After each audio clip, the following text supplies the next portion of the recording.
Hello and a very warm welcome. We are bringing to you this special edition called The Green Shift just ahead of Teri's WSDS annual flagship event, all set to kick off in New Delhi. And on the show, over the next 30 minutes, we'll tell you why the world needs an energy shift and how it will get there. Well, by the year 2050, global temperatures are projected to rise by about 1.5 to 2 degrees Celsius. Now, this is way above the pre-industrial levels. Now, even under optimistic scenarios with the potential for more extreme heat waves, droughts and increased strain on resources, though the exact degree depends heavily on current greenhouse gas emission reductions. Now, studies suggest warming could reach as much as 2 degrees Celsius higher even with lower emissions, while higher emissions could push temperatures even further up, impacting nearly half the world's population with extreme heat. Now, according to the first Global Stocktake, achieving this ambitious temperature goal requires 43% reduction in emissions by the year 2030. While the implementation of the current nationally determined contributions will result in only a 2% reduction. Now, in the midpoint review of the Sustainable Development Goals of the 169 targets, only 13% are on track, while 18% are still not even being tracked. Now, these figures highlight gaps not only in implementation, but also in the data needed to inform progress. Now, the 2026 edition of the World Sustainable Development Summit, or WSDS, the flagship event of the Energy and Resources Institute, or Teri, will mark the silver jubilee of the summit. This 25th edition of the milestone event will be held from the 25th to the 27th of February at the Taj Palace, New Delhi, under the umbrella theme Parivartan. Now, as the only independently convened international summit on sustainable development and the environment based in the global south, WSDS has since inception convened 59 heads of state and government, over 149 ministers, 13 Nobel laureates, over 2,000 business leaders and more than 41,000 delegates worldwide. Now, to discuss this green shift, why it is important, why it is critical, and how institutions, governments, businesses and individuals need to come together, we have joining us today Dr. Vibha Dhawan, the Director General of Teri, Dr. Amit Kumar Thakur, Associate Director, Social Transformation and CSR at Teri, as well as Mr. Sanjay Seth, Senior Director, Sustainable Infrastructure at Teri.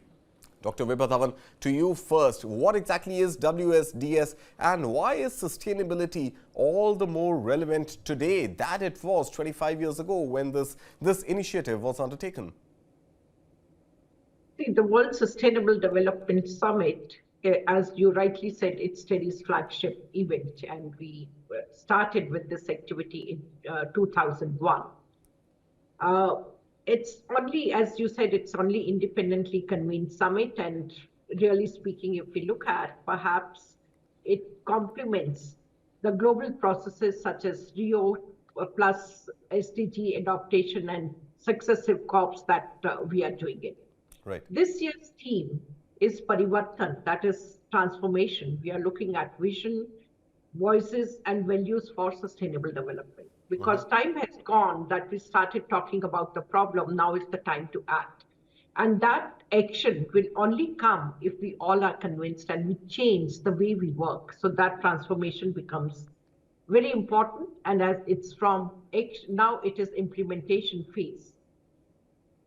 Okay. Sustainability perhaps is more important than what it was earlier because we are facing problems. Earlier it was convincing people environmental hazards are going to happen, but today they are happening and they are of very frequent occurrence today. We are also looking at food supplies, we are looking at health and finances. The recent changes, geopolitical changes, are further threatening where the finances are going to come from, which was very clear. Commitments are made in COP, but the capex never comes.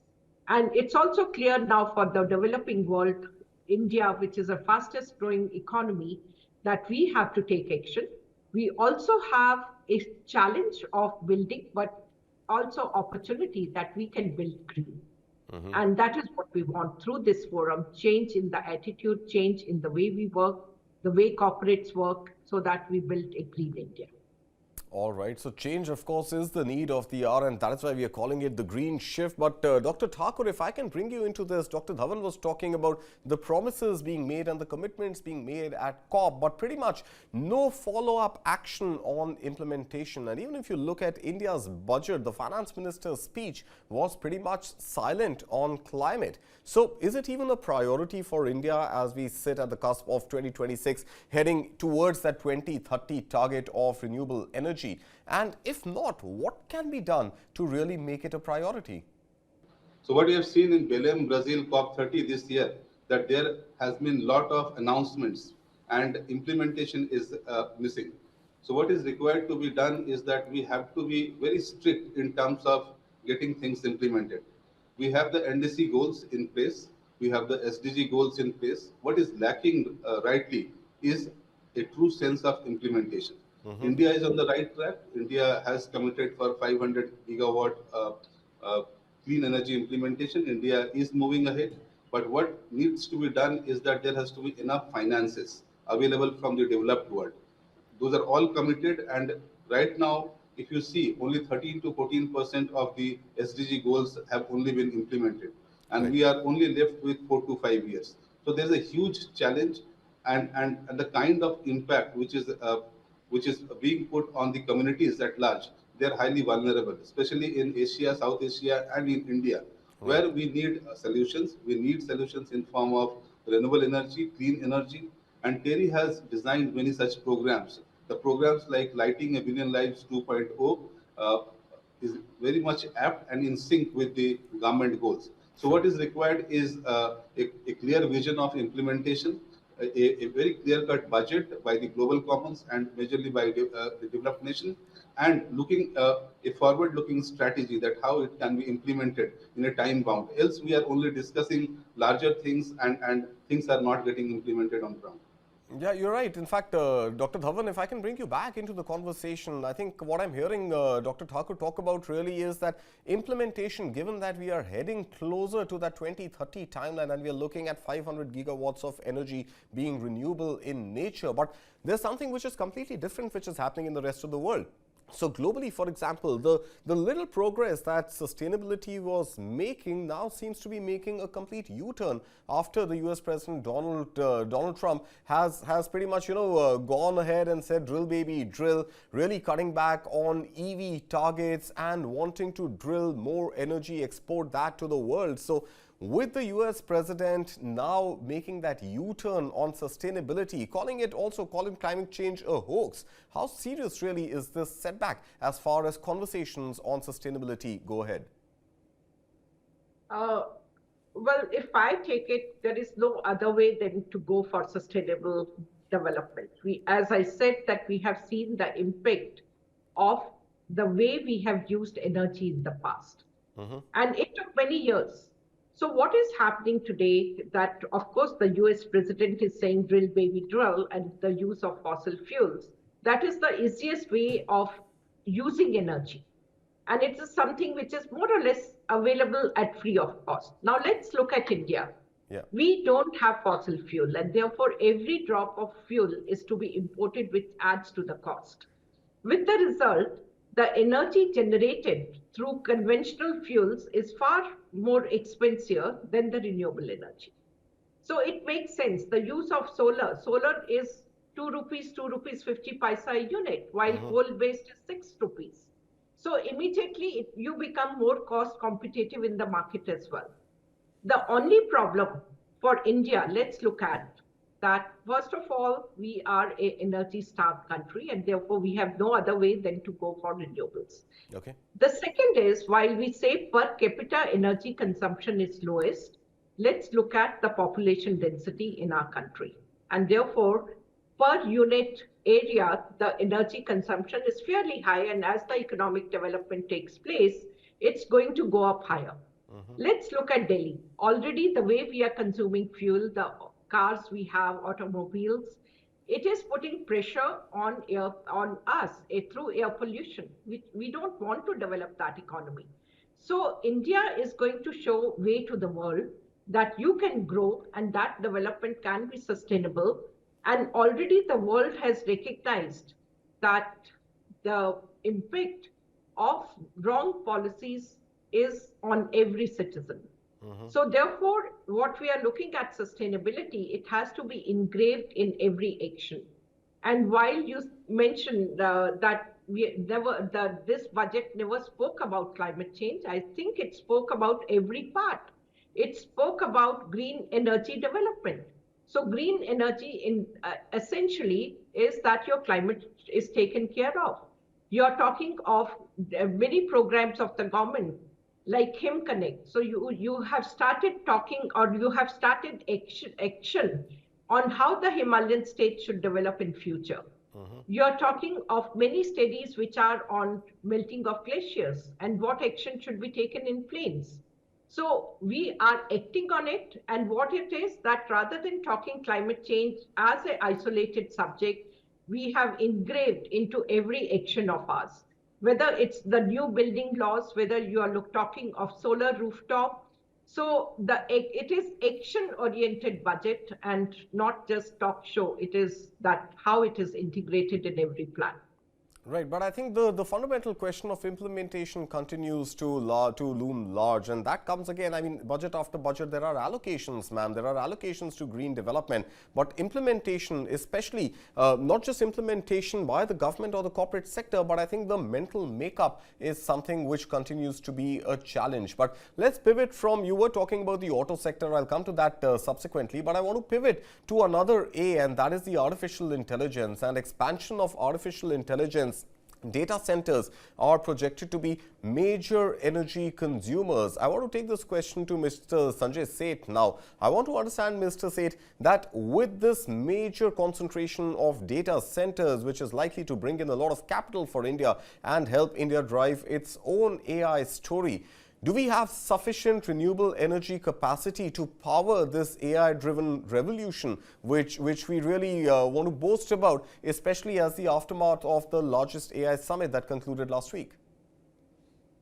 Absolutely. I think let's understand the problem a little bit. You know, when we talk in the context of India, if we see we kind of generate approximately 20% of the world's data. Whereas we host only about 3% of the global capacities to process it, so data centers. Now, obviously, in the years ahead, we are going to be seeing a huge boom in the data center expansion, which will look at about 10 gigawatts of capacity by 2030 is what is going to be a reality soon. Okay. And AI and or data centers, they are known to be very, very resource intensive by the way they are. The power guzzlers, very high carbon emitting facilities. Now, in our country, we are largely dependent still on fossil fuels for our energy requirements, our generation requirements. And a rapid AI-driven growth trajectory risks locking in a massive carbon footprint unless we architect a fundamentally resource efficient and resilient infrastructure. Now that there has to be not only looking at how we are getting the sources of energy, but it is about also the structural reliability, the storage and optimization of that energy. I think they become equally important. Now we know that the data centers operate 24/7, and they require uninterrupted high quality power.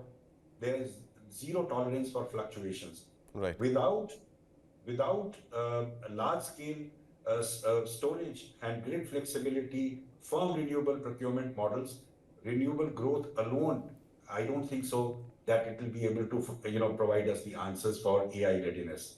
So, all right. So obviously, local grids, the risk is very clear that the local grids face instability, or operators revert to coal-backed base load supply, which is not the best ways to proceed. So projections, if you look at the projections, AI data centers in India could reach nearly 50 terawatt hours annually by 2030.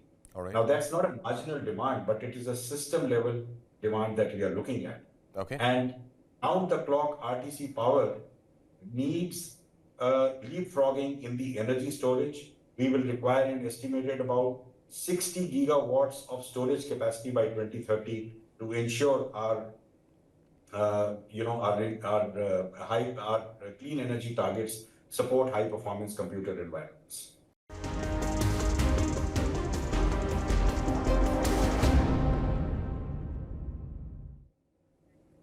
Welcome back. You're watching The Green Shift, our special edition where we're talking about climate change and how renewable energy is not an option anymore but a compulsion.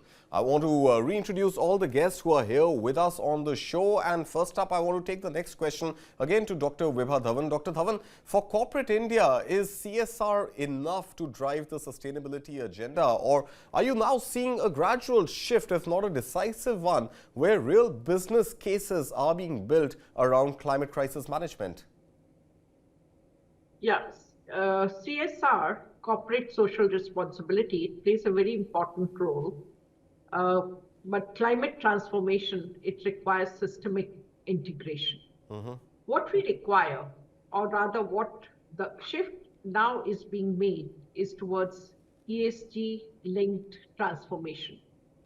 So environment, social governance. So that is what is, it's a buzzword today. It is introduced by the government as well, and all the public listed companies, they have to put the ESG index as well.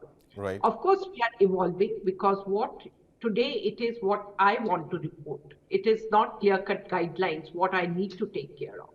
But it always happens, it takes time to evolve the right set of procedures, the right mindset to follow that. It is not a compliance issue, it is something which should come on their own. So that shift is being made. We are also talking of climate risk disclosure. Right. Because what is it you are emitting? What is the total footprint? And it is not just you're talking of the CO2 emissions, it's also how much of water is getting recycled. So your responsibility to ensure that you are not utilizing natural resources beyond a certain limit and are able to recycle as much as possible. So circular economy, again, is now into the consideration of all the corporates. We are also talking about science-based targets, because somewhere, ultimately, it is technology which is going to speak. And let's also look at the kind of investments which are made by the government. And the question which you were raising about the data centers, and I was reminded of that government has invested a lot in hydrogen mission. Right. And we can see now the results, because internationally, it is usually at least the expense is about 6 to 1,000 rupees per kg of hydrogen. Okay. But in India, we are now able to make it at 400. And the moment we bring it down to 200, we are equivalent to other sources. And if we bring it down further, it is clean energy, affordable energy that can be produced in any amount. So that shift is also going to happen. So we are looking at science-based targets, what can be feasible in years to come. And the other thing which has very recently appeared, and that is we are not only looking at the emission from the final, what we are consuming, we are looking at scope 2, scope 3 emissions as well. Right. So which means the entire value chain. So it is decarbonization of the entire value chain, which is important. And we are working towards that, because what get mired, get controlled. Right. That is where you can manage once you know what I'm doing. And then once you start reporting, I'm sure the clients are also going to look at which company is more responsible, which product I should buy. And I'm sure people will be willing to pay a premium price for the product which is produced in a green way. And the very fact, because earlier corporates were more interested in low-hanging fruits, education, providing food to those who don't have. But today it is also, they have started investing in finding long-term solutions to decarbonize. And in any case, while India's commitment is to go net zero by 2070, corporates are working on developing their roadmaps to go net zero by 2050 at least, if not earlier. Which is a very positive sign, both by the government as well as the corporates. And we are also during WSDS, we have CEO forum. We are expecting more than 50 CEOs of the companies who will speak about what they are doing. We have Terra Zone that is talking about scalable innovations that can be taken by industries of all sizes, from SMEs to large companies. And now corporate sustainability is tied to competitiveness, trade standards, and finance success.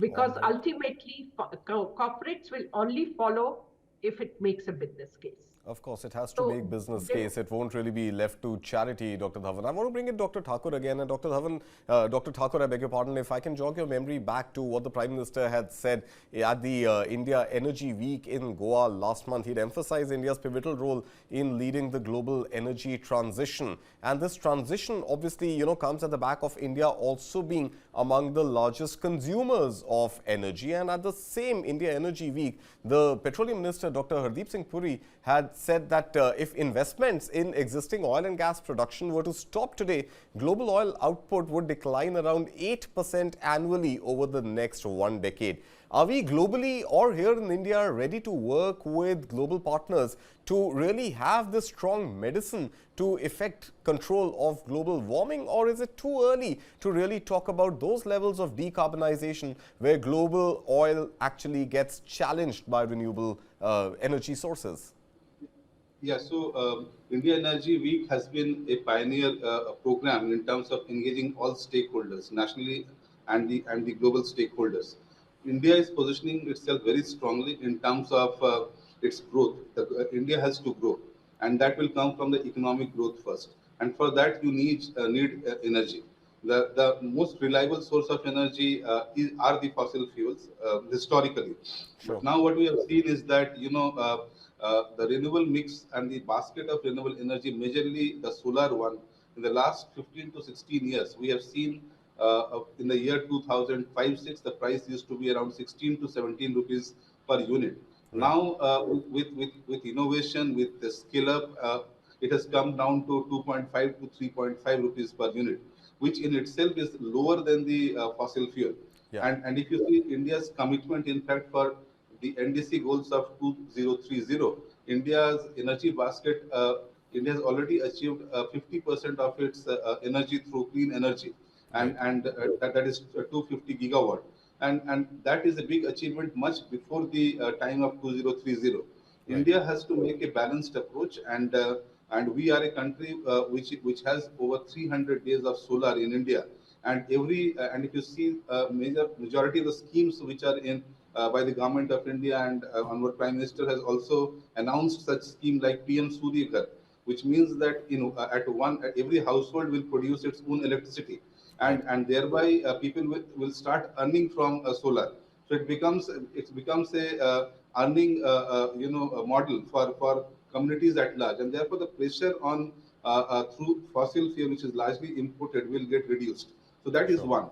Second, the kind of technologies and solutions which are available nowadays in terms of the renewable segment. If you talk about the solar, if you talk about the on-grid system, if you talk about BESS, battery energy storage system, right. If you talk about the CBG sector, which the compressed biogas, even in the wind sector. So we are a country which is very dynamic and very much having the sources of energy available across the country. A healthy mix is what one requires, and perhaps not drastic actions at this moment. Final question to you, Mr. Sanjay Seth. You've been waiting patiently. I want to understand, we have targets. We are talking about decarbonizing the value chain. We are talking about net carbon neutrality by 2070, 500 gigawatts of green energy, renewable energy by 2030. We also have another target, which is 30% of our cars on the roads of India to be electric by 2030. At the same time, we are also talking about and really looking at reports of the government really easing down its CAFE emission norms. So auto sector,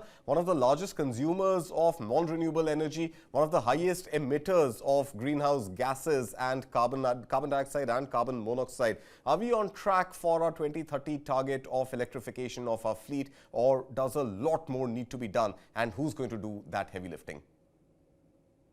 I think this is very appropriate what you say. Definitely, we must look at our fleets migrating to the electric mobility segment. But that requires a very large ecosystem to be in place. If you look at the charging infrastructure that is required, charge point operators, looking at also the modal shifts that one is aspiring to see from towards electric mobility. All of that, a lot of our freight still depends largely on the fossil fuels. That's right. Movement happens on fossil fuel based mobility. So how do we really go about migrating to systems which can be more cleaner, both in terms of fuel that they use, as well as in terms of efficiency norms? And you mentioned CAFE norms and all of that. So I think all of these are the way to go. The government has very good policies in place which are already working out. It's just that the frameworks for implementation on a large scale for large scale scale up is something which is now we are all working towards. There is also we are also looking at the emissions being made through the mobility sector, and unless and until we are able to account for that, we will not be able to see how the emissions can be reduced as compared to the baselines that we are currently working on right now. So it's a combination of efficiency norms together with electric mobility being charged through renewable sources. So that is one. Freight movement, modal shift towards cleaner fuels, and then also energy efficiency norms to be increased, to be kind of working together. So this entire ecosystem needs to be looked at in totality. Absolutely. The entire ecosystem must be looked at in totality, and Parivartan or change is what one hopes for, and that of course happens to be the theme at the World Sustainable Development Summit WSDS organized by Teri. I thank all my panelists for joining us here, and of course wish you great luck with WSDS, which kicks off this week in New Delhi. Thank you so much for your time. And that's a wrap on the green shift. But you as a consumer, as a user, as a citizen of India must also do your bit. Look at renewable sources of energy and make that green shift in your lives as well. Thank you so much for watching. News continues right here on News 9.